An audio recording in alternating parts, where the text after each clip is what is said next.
nanapua o Hawaii. Begin.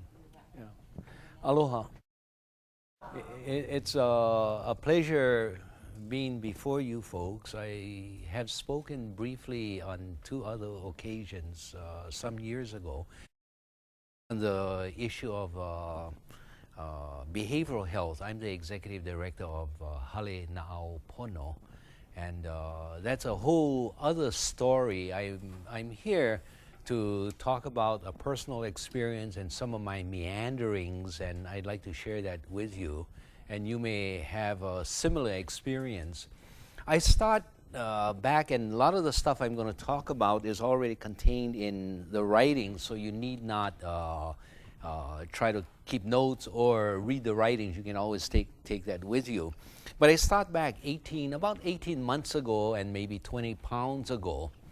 I live up in the valley of Lualualei, and I always practice my Tai Chi in the mornings from 7 to 8 o'clock. So any of you who'd like to come and join, you can come by and learn Qigong and Tai Chi. I had a friend who came out, and as I came down my steps, he was waiting to do some exercise, and I came out and sort of limping. And he said, "Hey, how come you're limping? You know, I'm supposed to be practicing Tai Chi on a daily basis." And I said, "Because I sore, that's why I'm limping." So I said, "How come you sore?" I said, "I don't know, because I sore. You know, how do you explain why you sore?" He says, "What kind of medicine you taking?" I says, "Well, metformin, as for my diabetes." He says, "That's why you sore." I said, "No, you don't understand. I take the medicine to maintain my diabetes." He said, "No, you don't understand. That's why you're still diabetic, right?" I said, "Yeah." He said, "How long you been diabetic?" I said, "Oh, a long time, over 30 years. And you've been taking that medicine?" "Yeah." "You ever wonder maybe the medicine keeping you diabetic instead of healing you?" So it's kind of a twist, a change, yeah? So he said, "Throw the medicine away, eat fruits and vegetables." I said, "You nuts?" He said, "No, you can include nuts if you want, but eat fruits and vegetables." So I said, "Do it for 20 days. Yeah? No eat all the other stuff. Just fruits and vegetables." And so I went to see my doctor. I said, so the doctor, normally when you go see the doctor, he's going to decide what kind of new medicine he's going to prescribe or make sure that you're not out of supply. So he said, "Okay, I'm going to give you a new supply of all these prescriptions." I said, "Doc, keep your medicine. I'm not going to take your medicine anymore." You know, real brave guy, right? And he says, "What?" I says, "That's right. I'm going on a strict diet of fruits and vegetables." He looked at me, he smiled, and he says, "Never going to happen." I said, "I'm going to prove you wrong, Doc." So I didn't take his medicines. I started eating fruits and vegetables, and in 20 days, I felt much better. You know, sometimes hard when you think, 20 days and I cannot go to my meat and all that stuff. But very similar to what we practice in alcohol and drug addiction. It's not 20 days, it's 1 day at a time. It's one moment at a time. Every decision you make, you take it one step at a time, and then you can do it. Just like Tai Chi, you know, we do it real slow, right? But take your time going in. It's not, what one of my teachers said, it's not that you completed one exercise. It's that as you move every moment, you enjoy the moment itself.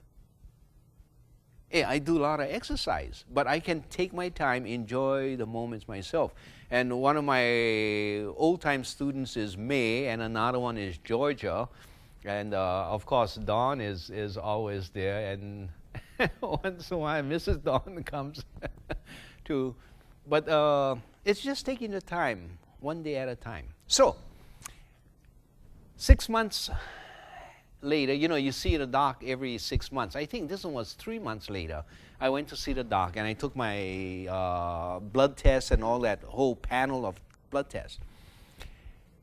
I take it to the doctor. He's looking at my results.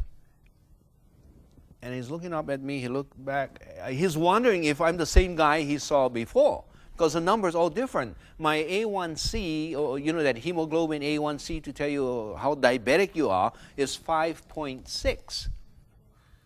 Okay? Hey, it's average. And all my other numbers, the triglycerides and those things that I oftentimes get confused about, what is the HDL and the LDL and all that stuff, everything normal. So he says, I don't understand. I said, see, I told you. So that started me looking around. What's going on?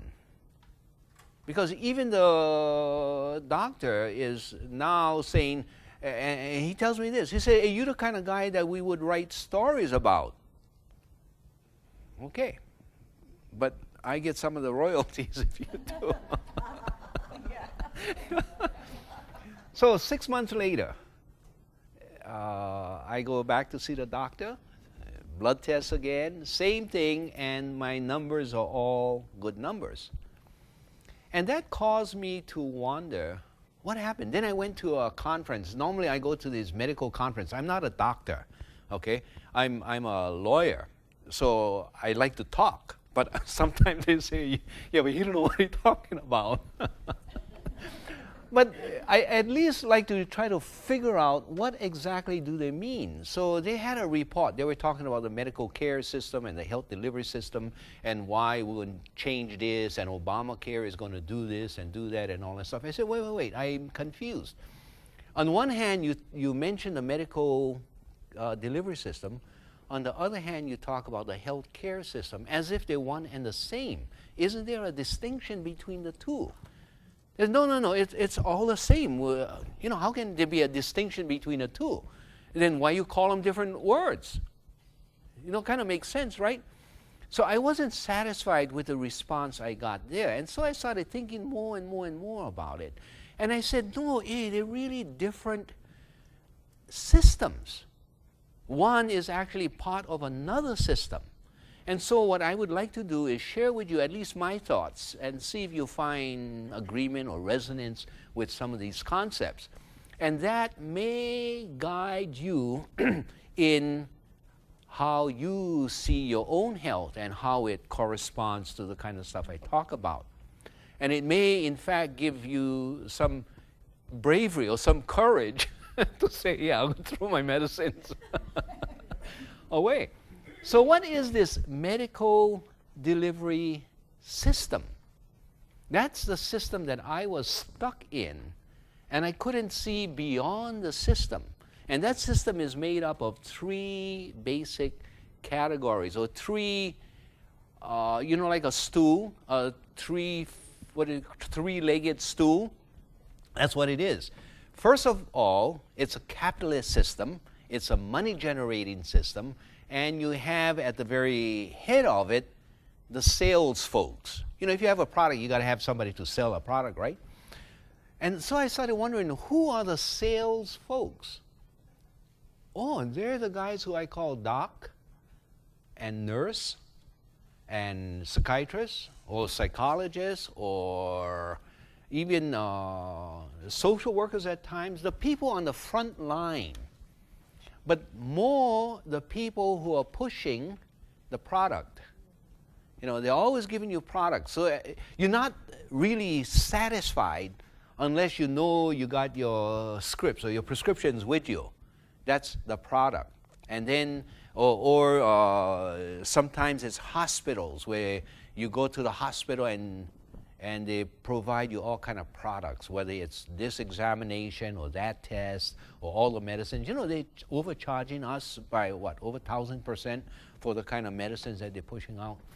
They are the sales arm of the manufacturers, the pharmaceutical organizations, the people who invent different kind of tests, your CAT scan and all these different kinds of tests. And you know how expensive they are? But you get no other place to go.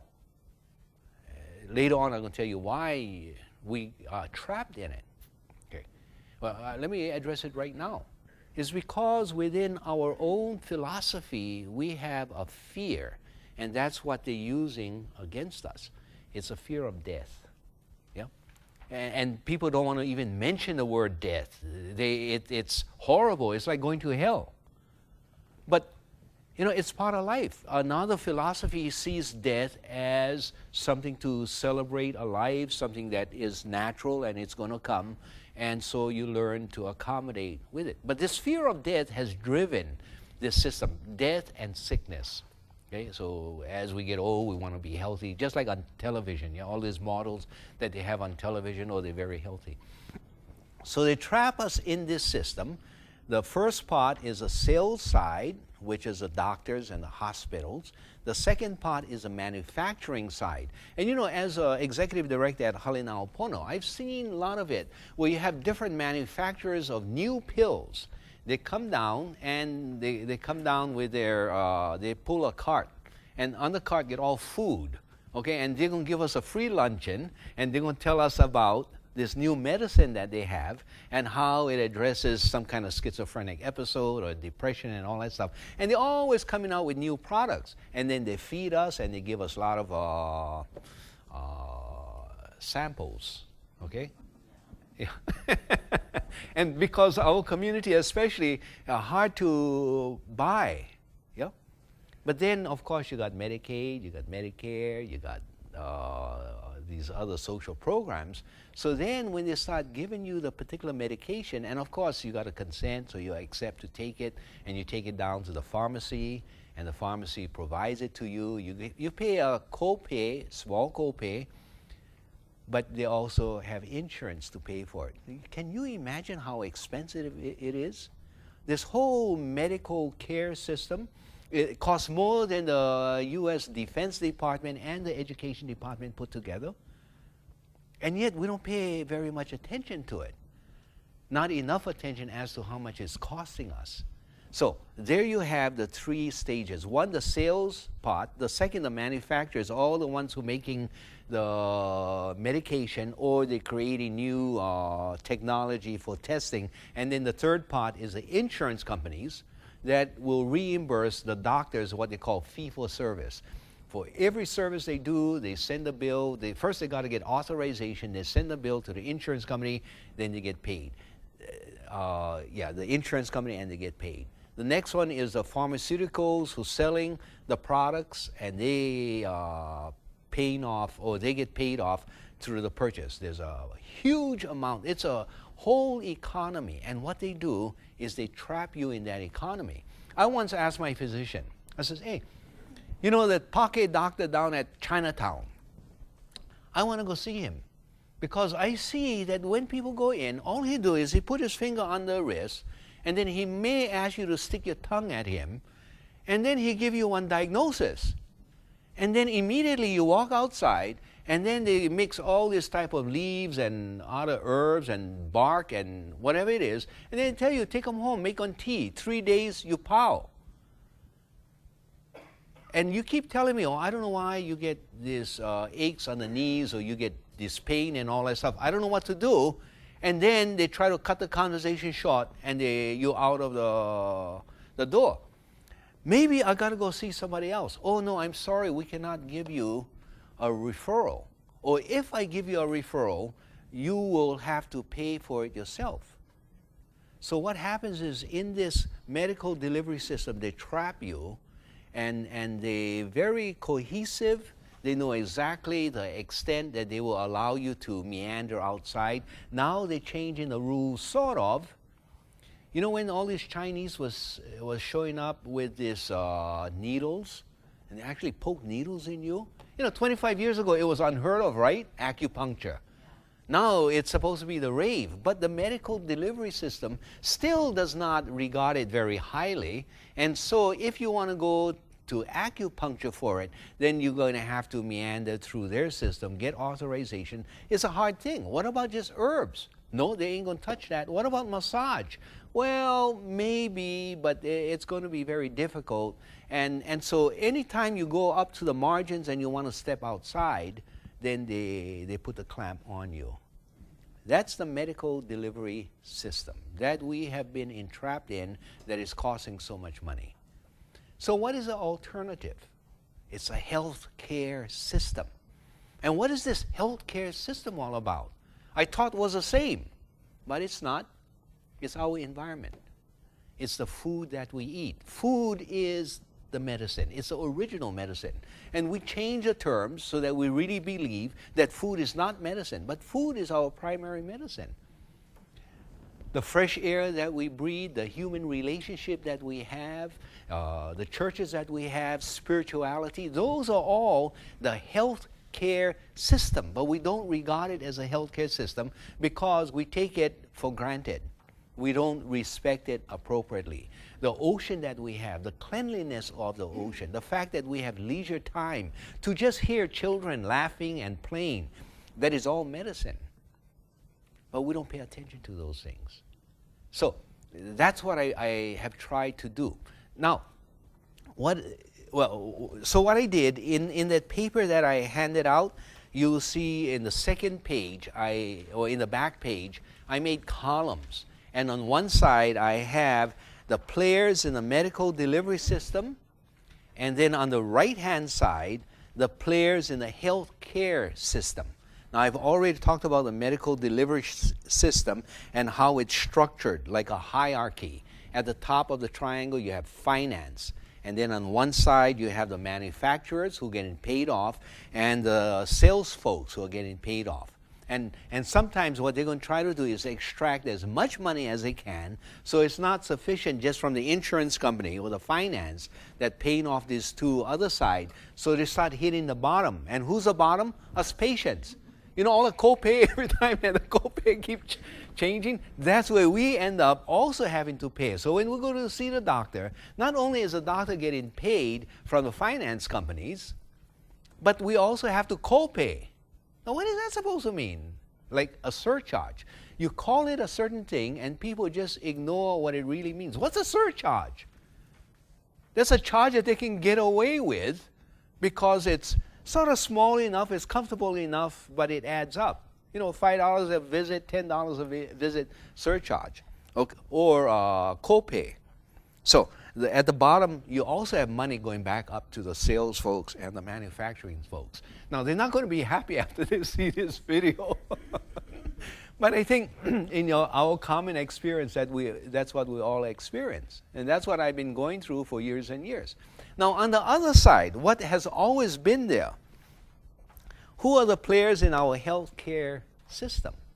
The natural environment, social and cultural environment. You know, sometimes we don't value these things, but they are very, very important to our good health. You know, our concepts of ourselves, education quality, and the extent of education. That is part of our health care system. And we need to pay attention to that general health care system.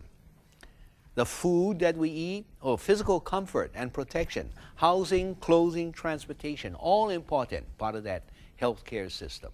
You know? Food, physical activity, work, play, leisure, recreation.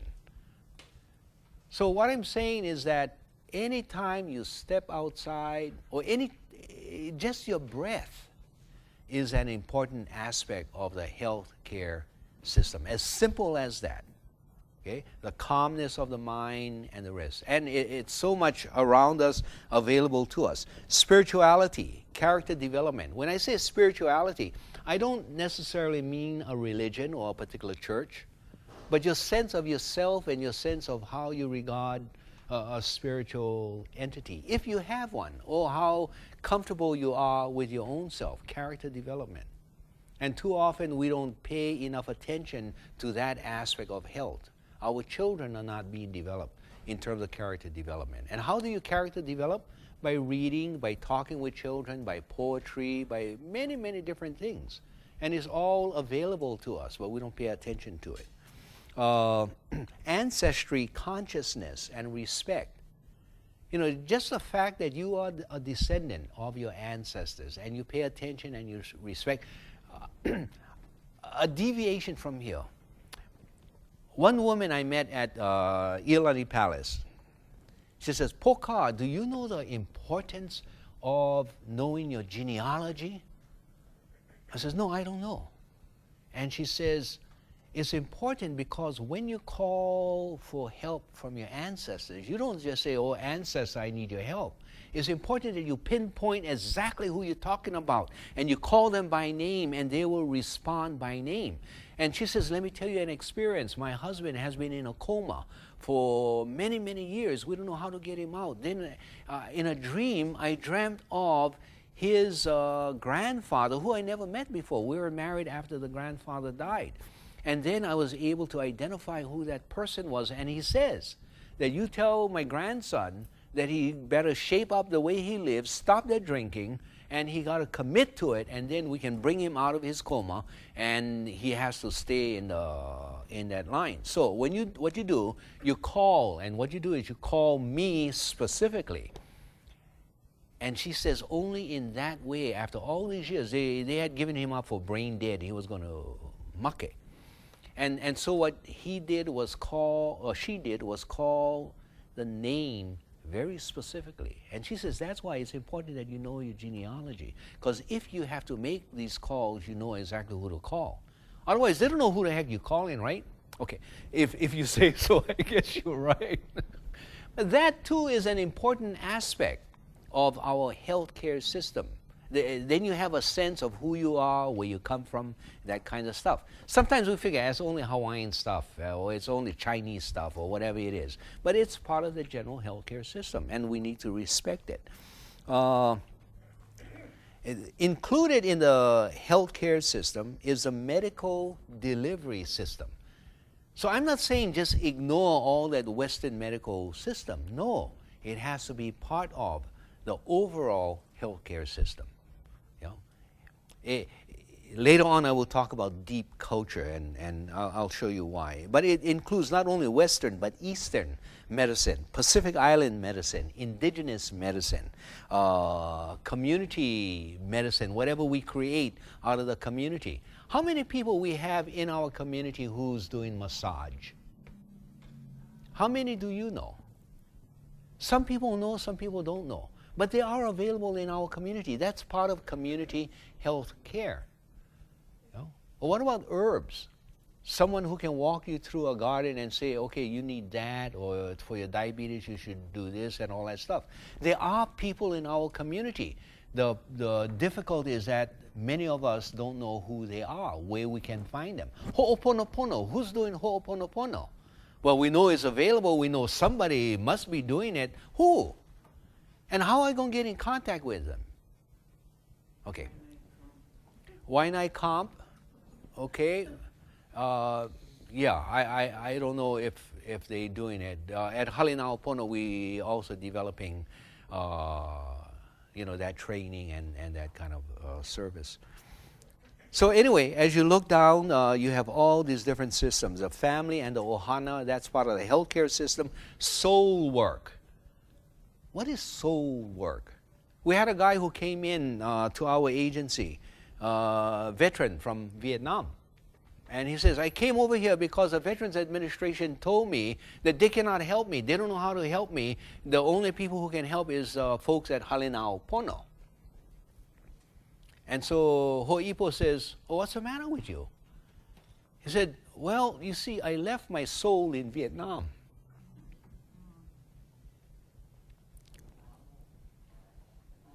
Yeah. What do you do? Nobody's dealing with soul work as part of our healthcare system. You hear a lot of cases today.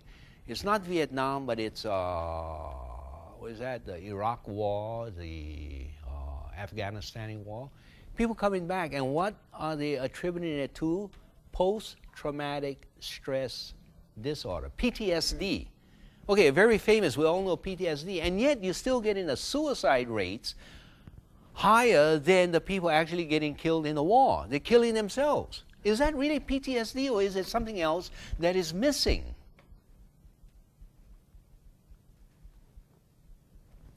Soul work. Yeah.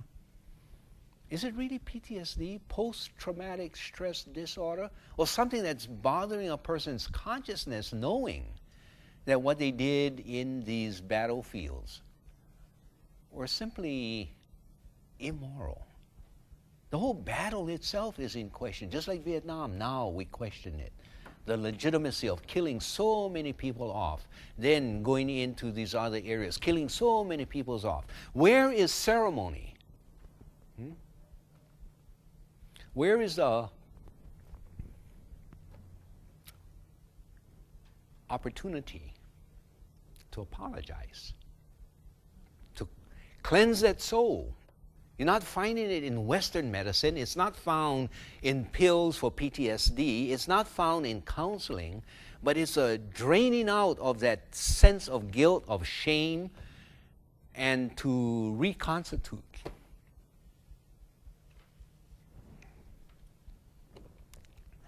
Soul work. Emotional status, again, part of health. And sometimes we become so good at separating things. Oh, that's a behavioral health issue. That's not a physical health issue. But the guy's depression is affecting the physical health. The person's schizophrenia is affecting physical health. You know, the studies show in America, 25 years less in a person's lifespan for those who suffer from serious mental illness. In Hawaii, it's 27.2 years. And yet, when they die, what do they die from? Oh, heart disease, or diabetes, or obesity, or whatever it is, but it's always a physical stuff that they talk about. Why they die out of that? It's because behaviorally, they're on drugs, or they're always depressed, or they're imagining all kind of ghosts hunting them, or whatever the reason is. It's a behavioral issue that have direct effect on a person's primary health care. Why are we separating it? Why we say, oh, this is one side, you cannot touch that, you got to go to the other specialists to do that. The comprehensiveness of the system is all screwed up in the Western medical system. You know what they call it? Speciality. You know, I'm not a specialist in this. Hey, it's just my knee. Tell me why my knee is sore. Oh, I need to send you to a knee specialist. But what is a general practitioner good for anyway? It's the whole person, right? The general person. No, but there's a knee yeah, and then I get a referral, and then you're going to pay him X amount of dollars, plus you're going to charge for my visit to you. Oh, why are you arguing? You're already covered by medical insurance. Yeah, but that's why it's so expensive, because you keep jacking up the medical insurance, because the whole system is going nuts. Okay, I know I diverged for too long. And then you have creation stories, dream times, and that a lot of that into culture. And then I heard some people talk about the fish pond and reef ecology. That's part of the healthcare system. We protect our reef. We can go pick limu. We can pick the opihi, and we can pick all of those things. That is a healthcare system. If you say, oh, that's the only healthcare system is what we find in medicine, and you divert all of our attention just to medicine, then when the GMOs come to poison us, who pays attention? Oh, nobody, because we're protected by the healthcare system. What they have done is diverted it simply by a change in word. And they're calling it something else. It's the same way what they did in the U.S., what they did. They called the War Department the Defense Department. Yeah? Before was War Department, right? Before, during the Second World War and before that. But now, if they're not called the War Department, just the Defense Department, then they must only do defense. But when they attack these other countries, what that? So be very careful about these terminologies and ask the question. Okay? Ask the question, and don't blame the lawyers when they ask, or anybody else who asks, because sometimes we're too ashamed to ask a question. But I admit, I don't know, so I'm going to ask a question. Now you explain to me. Okay, so anyway, getting back to it. The diagram I showed you with the medical delivery system is a triangle. With a healthcare system, it's hamajang. It's all over the place. It's like and yet it has an internal structure in it. It's more like a spider web, yeah? So that you have the web going all over the place, and whatever the spider that you're looking at, whose web, they all get different structures. You touch one end of the spider web, it communicates throughout the whole place. You touch one end of our health system, or we are not healthy because, let's say, spirituality. Okay? And it's not religion, spirituality. So you lose relationship. Or you're all mad with yourself because you never respectfully approach a temple or whatever it is. And then it can affect your whole relationship with yourself, your health. That's what that healthcare system is all about. It's all interconnected. That's a upena, or like a net. Okay, so let's move on. I'm sorry I spent so much time on that section. But that provides us the foundation. The motivators of the health or the medical delivery system is the kala, the money, the main motivator. But I don't want to be negative about it, because we do have doctors who are not fully appreciating that they are entrapped in that system. They are motivated by patient concerns. They're also motivated by manufacturers, by professionalism, that what is appropriate, what is not appropriate. They are motivated by billing requirements. Hey, you got to provide 40 billable hours a day or a week. And so they're so busy that they got to pump out the billable hours and what they will be reimbursed for, that they don't have time to sit and really get to know you and talk to you and find out the deeper things. They only look right at the surface. And they're going to deal with you for what, 15 minutes? But they spend only 5 minutes in the room. They have you waiting for 15 minutes. And it's all rushed in and out, right? The other one is the manufacturer. What is their motivation? They're corporate America. The motivation is money. And of course, they're going to say, well, we're trying to produce better medicine to keep you healthy and all that stuff. And then they're going to produce other medicine to counteract the other medicine that they gave you so that you can remain healthy. And then you're stuck on that circle. And of course, finance, insurance companies, and politics also motivate them, not only money. So those are the motivators on one side. The other side, the healthcare system, motivators. Longevity. You know, everybody like live long, right? But it's not the only thing, but at least live long is good to have. Life quality. Sometimes people are saying more important than life length, life quality. You know, just pull a plug if I don't have any life quality, which is an appropriate motivating factor. Reputation, pride, capability. Some people are providing us with healthcare services merely because their reputation needs to be protected. Because everybody knows you have a technique for what in Hawaii we call opuhuli. Okay, you know how to straighten out the stomach of the baby so the baby not constantly crying and crying. So if you take the child to a woman or a man who knows how to correct it, they're going to do it not because of the money, but because they have pride, they have a sense of responsibility, they have a gift, or because of their reputation, or a combination of all that stuff. So those are motivators. Responsibility, destiny, gift. You know, I used to go up Waihiwa and go to Auntie Momi, okay? And every time I go to Auntie Momi's house, because we would have what we call ho'oponopono, in a particular way that she does it through prayers. Okay? And she communicates and she gets vision and then she interprets the visions and all that stuff. A method of the healthcare system, a particular method. And then when you ask her, what is the charge? How much do I pay you?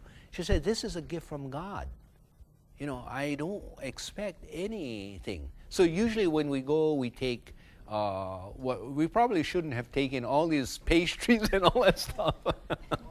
And we put it on the table. And then everybody who comes to her bring more pastries, and we only eat pastries. So you can imagine the diet pastries. You only eat more. It's like the contradiction of a large diet soda, yeah, or an extra large. Okay, so those are motivators. Family is also a motivator. Go, you better go see somebody right away and all that kind of stuff. That's a motivator. Dollars, yes, it is a motivator. Some people would like to get paid. And you cannot hold it against them if they open an office for massage or for Ho'oponopono, all that stuff. They need to be able to pay their expenses. So it is a motivator. Religion also a motivator. You know, this is my obligation. This is what God has told me to do. So you have many motivators, not necessarily so high an emphasis on money. Now we talk about what are the advantages of the medical delivery system. It's assertive. It's aggressive. You see on the television how they're coming out and telling you what kind of disease you have and suggesting, yeah, you probably get this. Go talk to your doctor about getting this medicine. And so they have moved the analysis of the patient away from the doctor right into your homes and telling you, hey, you're getting old, and have you noticed the knee not working, or your sexual potential, and then you see these models, right? They're jogging and all that stuff. So that's an advantage. They are assertive, aggressive, they are financed, they are methodical, they are cohesive. What do I mean by cohesive? They know exactly what their boundaries are. Okay, and where they can send you to the specialist. If it falls outside of the boundary, no, that's not good. And if you let go, you go on your own. You risk on your own, but don't blame me if anything. So they scare you. Yeah, and that's how they maintain the cohesiveness. What else? Publicly acceptable. You can measure. They're very good at, because they take the scientific approach, you can measure how much medication you should take, and this is supposed to happen, that's supposed to happen. High-tech diagnostic, invasive treatment, and specialization. Those are the advantages. They all have specialties who will do this thing, and the other specialists will do that thing. Okay. I don't know if my time is expiring, and I don't mean to take too much of your time. Any hints? Okay, let me keep talking until I see more people walk out. Okay, that's a good hint, you know, when you see everybody making for the door. Okay, so that's the advantages of the system. The disadvantage is small footprint in overall health. They only address essentially the physical side, to some extent the emotional, the behavioral side. But when you're dealing with all the other problems, for example, what I told you about PTSD, they don't know how to handle. In other words, they go someplace, they don't know how to act. It's the same way. That's a disadvantage. They are elitist. What do you mean by elitist? Before they can treat you, they have to assure that they have graduated and they have this academic credentials and the rest. You have other people, and one of the rules that we follow at Hale na Pono, this is the 5th golden rule. We have 5 golden rules. Okay, I'm just going to address the 5th golden rule. The 5th golden rule is to transcend the differences between self and others. Sometimes I get psychiatrists coming into our establishment, and you know, they get all kind of alphabets after their name. So I got to sit them down and say, you know, from Hale na Pono's point of view, the effectiveness of a treatment team is as a team, okay? Which means if my janitor knows the client and knows where he's going to the beach and what drugs he's buying and who he's associating with and what his behavior is about, he's just as important on their treatment team as you are, who's a psychiatrist. In fact, probably more important, because you only see it from your Western-trained medical observation. But the other people, whether it's case manager or janitor or cousin or anyone else who is sitting on the team, they're probably better informed. So you need to transcend the differences between self and others. Don't think that your title elevates you. Recognize that we're all part of the human race. We all have a sense of humanity, and we should turn to that humanity and be respectful for everyone. You know? And so part of that Western system is the elitism that you always find, that to qualify to provide this psychoanalysis, you need to have a degree. All they're saying is that they want to limit who they're going to have to reimburse. You know? And so if you don't have the degree, they're not going to reimburse you. And yet, we have so many people with common sense. Even children have common sense. Oh, mommy, I think you should go rest now because I notice you're getting jittery. Or, you know, I noticed that dad is starting wearing his black hat and his suit, and every time he do that, then he's back on the drugs or he's back drinking. And so we got to prepare our escape package, you know, so that when it gets too dangerous, we got to go. So what I'm saying is that in the healthcare system, everybody can be health providers. They can be watching out for us, whether they're children or adults. You know? And all of the experiences that we have in life is important. It's not only what you're getting out of the schools, but that's the disadvantage, the elevation of elitism, rather than what we call egalitarianism, that everybody equal, everybody are participants in your general health system.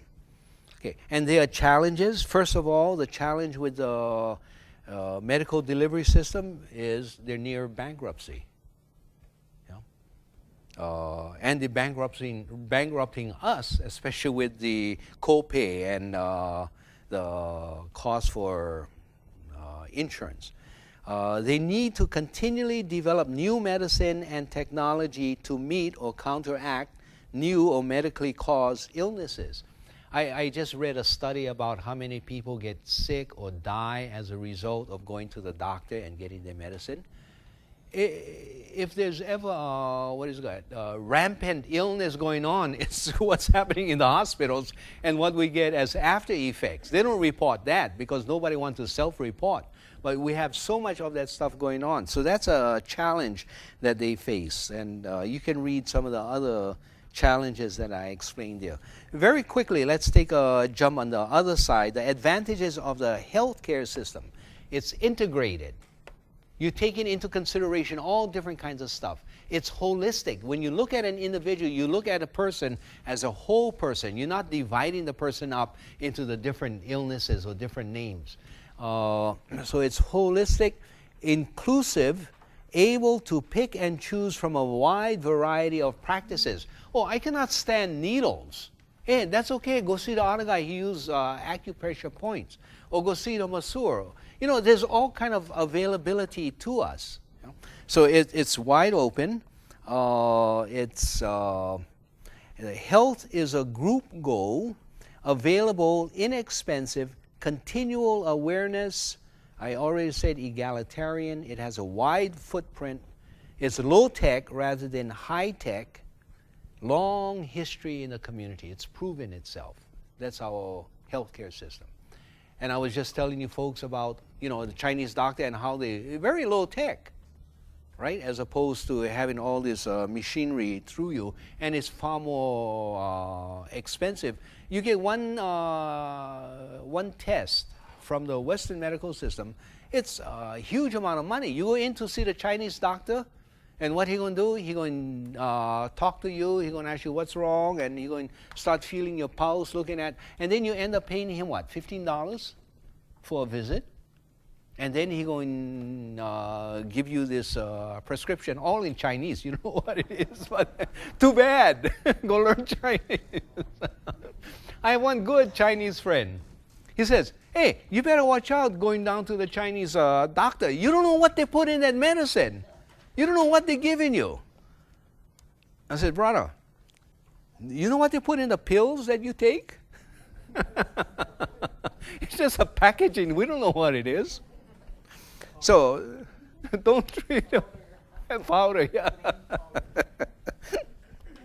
Okay, so what I try to do, and as you go home, you can look at this form and look at the advantages and disadvantages.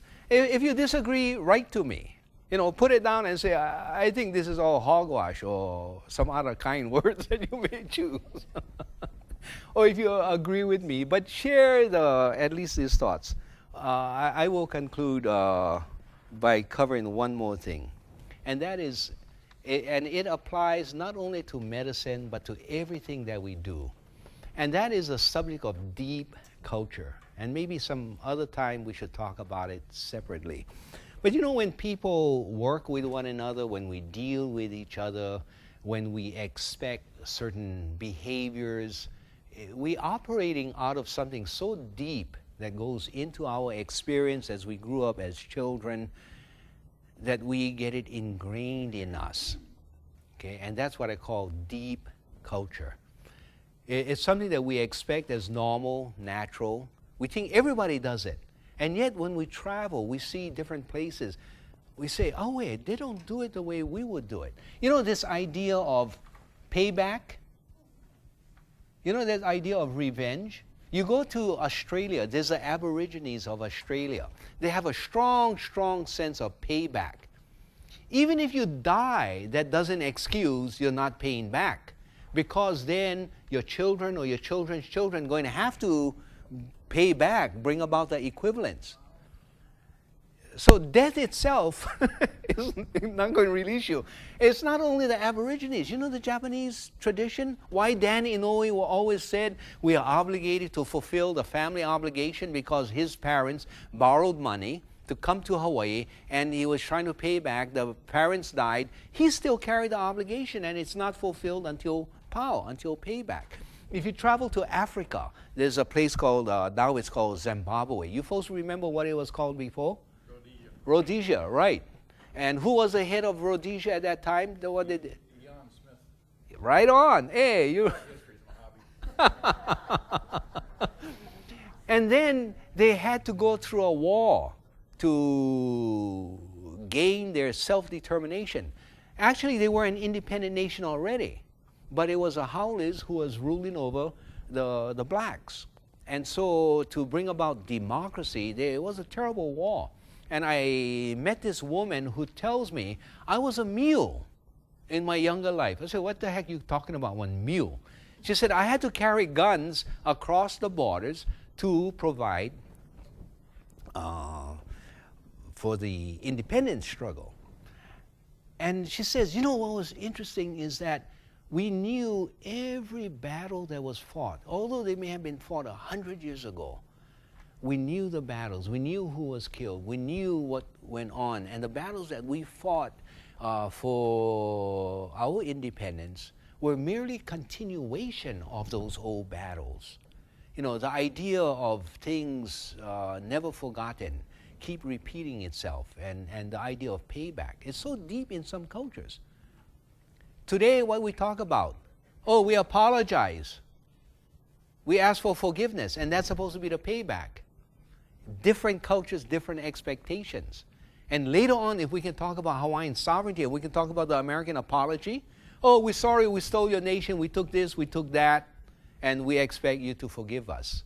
Well, there's some other stuff to forgiveness, and that is part of deep culture. So you cannot expect that everybody will accept your deep culture. So different people have deep cultures.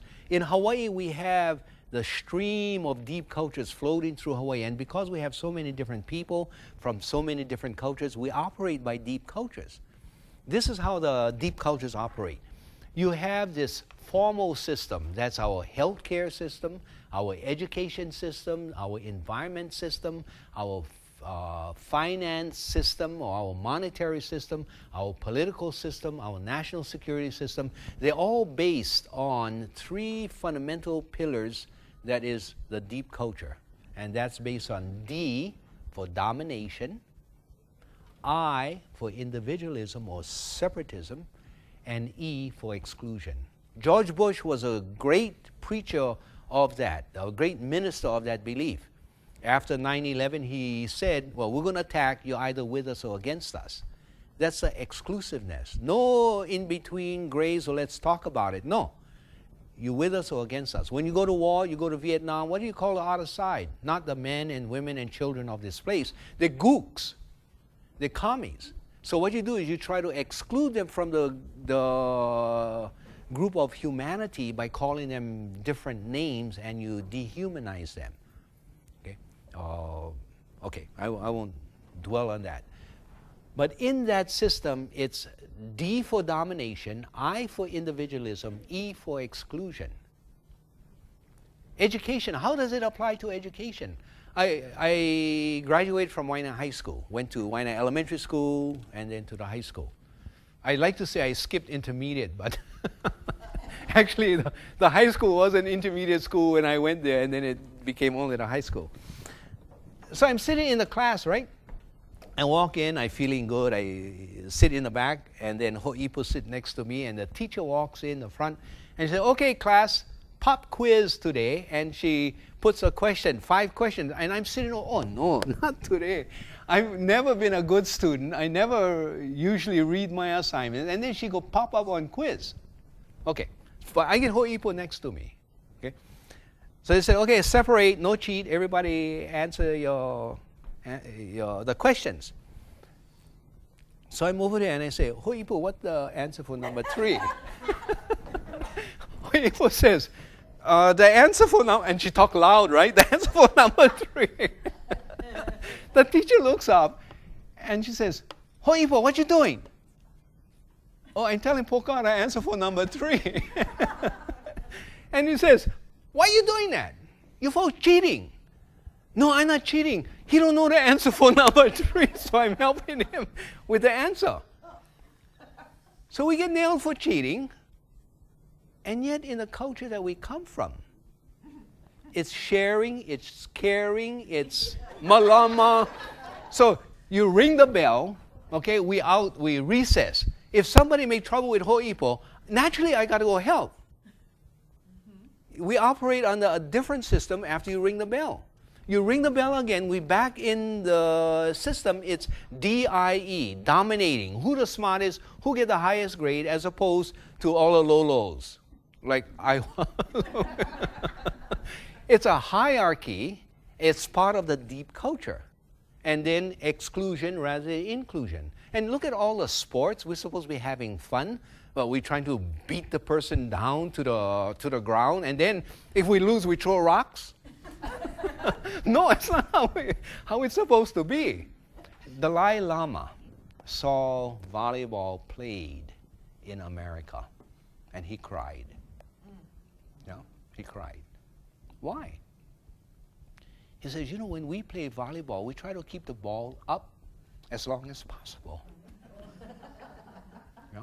Even in our activities, it's deep culture that affects us so deeply, and yet, because it's deep, we don't understand what is really happening.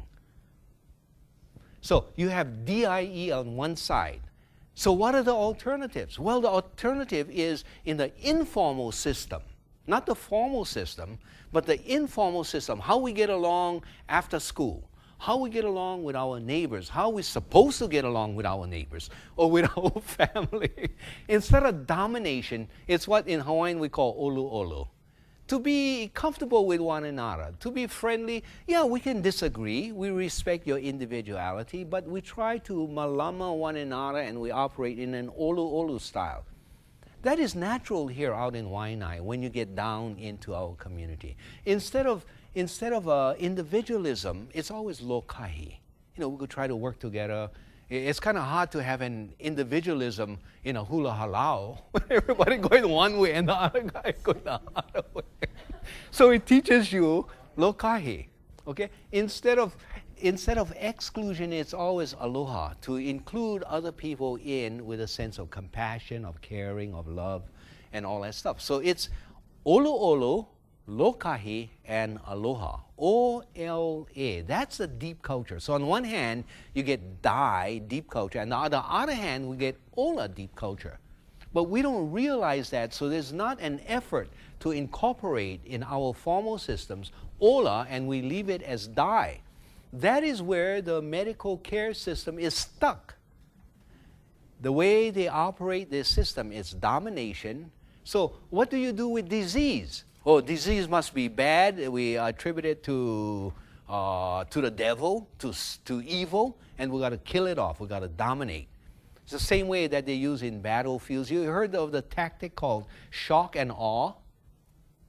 So overwhelming. That's how Bush went into Iraq. You know, the people of, what is that city, Babylon?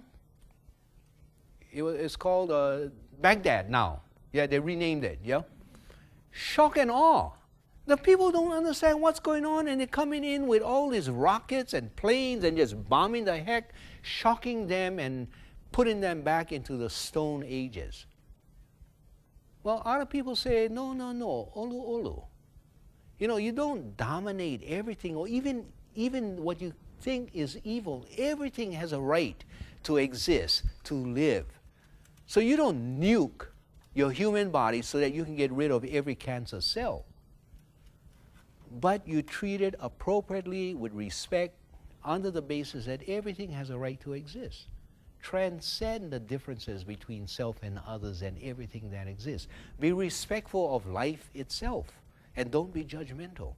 That's part of the deep culture that seeps into even our medical system. And so in the paper, I try to show you how you can, at least my analysis of why the healthcare system is really an ola system. Olu olu, lokahi, aloha. More comfortable, more soft, more caring. Okay? And so I won't bore you with anything more on deep culture. And I think it's probably time that I should end this talk.